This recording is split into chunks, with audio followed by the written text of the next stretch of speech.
Good morning and welcome to this week's edition of Winston's Weekly, covering all things property. I'm Paul Sanger, your host for today's Property Chat.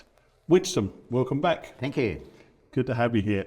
Now, Winston, let's dive into what's been happening in the US equity markets. The week started strong, fueled by comments from Jerome Powell at Jackson Hole. He indicated that time has come for the Federal Reserve to begin reducing interest rates. With inflation nearly under control and the job market cooling, the Fed is now prepared to start cutting rates. I'm eager to hear your thoughts on this. The market has been anticipating rates being cut, given that the data that supports what the Fed wants to do is coming in line. Inflation is coming down, maybe not as rapidly as one would hope, but it is coming down. And so in the US, inflation is below 3%, which is positive. So the meeting is in September, and the indication is that they will cut rates over the course of the rest of the year. Now, let's talk about that. The markets are currently pricing in about a 75% chance that the Fed will cut the benchmark rate by at least a full percentage point from its current range by the end of the year. If the Fed follows this expectation, it would need to cut the rate by a half a percentage point or 50 basis points at one of the three remaining monetary policy meetings in 24. Do you think this scenario will play out, or has the market misjudged the situation?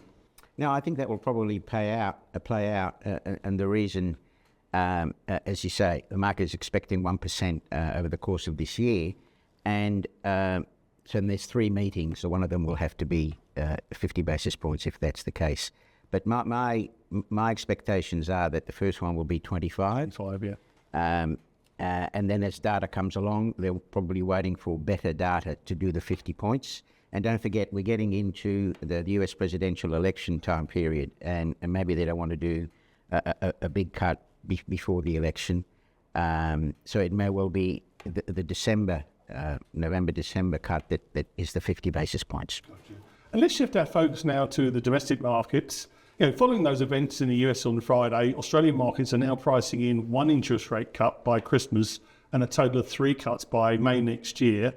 This suggests that traders are sceptical of RBA Governor Michelle Bullock's recent statement that interest rate cuts are unlikely in the coming months. I'm keen to get your thoughts on this. Who's right, who's wrong? Well, the issue is that the Australian economy is in a different position than the US economy. Inflation here is above 3%. In fact, the number that came in earlier this week... Yeah, the CPI number. CPI number made it 3.5%. Now, whilst that was down on the previous 12-month period from 3.8 to 3.5, it's still a high number. Yep. And whereas in the US, say inflation is below 3%. And of course, their rates are much higher. Their cash rate is much higher than it is in Australia. So I'm still banking on them not cutting rates this year, but that remains to be seen. Okay. And let's delve into the REIT market. Despite declining valuations and higher financing costs, Australia's largest REITs have significantly outperformed the broader market in 24. Goodman Group and HMC Capital, the two standout performers for IC.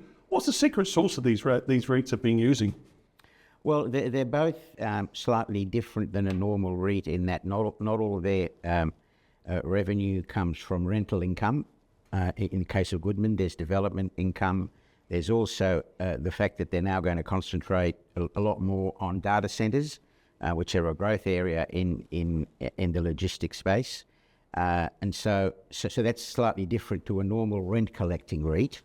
HomeCo also has a number of investments that it has, and so it's slightly different. It's not just rental income. And so they have growth prospects, which is what the market is looking for. So I think that's their source. That's their secret sauce. And look, last week we saw a flurry of results from Australian REITs with over 10 companies reporting their financials. The trend suggests that many REITs are anticipating a potential trough for NTA assets and funds from operations in FY25. Would you agree with this assessment? Well, the REITs that did well in the results, like for example, Charter Hall, to some extent did well, primarily because what they're saying is that we have reached the bottom or close to the bottom in terms of valuation, given that we've got an environment where looking out over the next 6 to 12 months, we're going to see rate cuts. So they're positive in the sense that Borrowing costs will be lower going forward. There's now more activity taking place, albeit at the moment it's at the smaller end of the market. There'll be more transactions and there'll be more data that supports some of the valuations going through. So if you take it from a point of view that valuations are bottoming, Yep.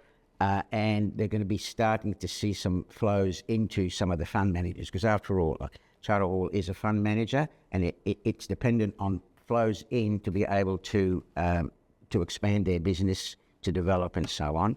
And so that's the positive that we've seen in those stocks that have done very well. So if the traders are right, and Michelle Bullock does sort of go back, and we do get a rate cut this in Australia, that's definitely going to give a boost to the sector. Sure, but in terms, if they change the rhetoric, it might be seen as a panic situation, which is not positive. And as I said, they need to see the data come through. And even though the CPI was lower, it's still relatively high compared to our overseas partners. I hear you loud and clear. And looking forward to next week, what should we be expecting on the property front? Well, all the results are out now, so I think people now are sort of going through them and deciding where they want to be exposed, what are the stocks that are looking good given the outlook. And I mean, office is still a little bit under pressure, but industrial and retail is doing okay. And we have some retail numbers out later on this morning. We'll see how retail sales went in July. And if that's reasonably positive, there might be some more exposure taken in the retail sector. And it's fair to say that, a lot of fund managers don't react to the numbers as they hit the tape. They take time, week, 2 weeks to look through. So over the next weeks, as they digest those numbers in real fine detail, we might see some shifting across their portfolios. Correct.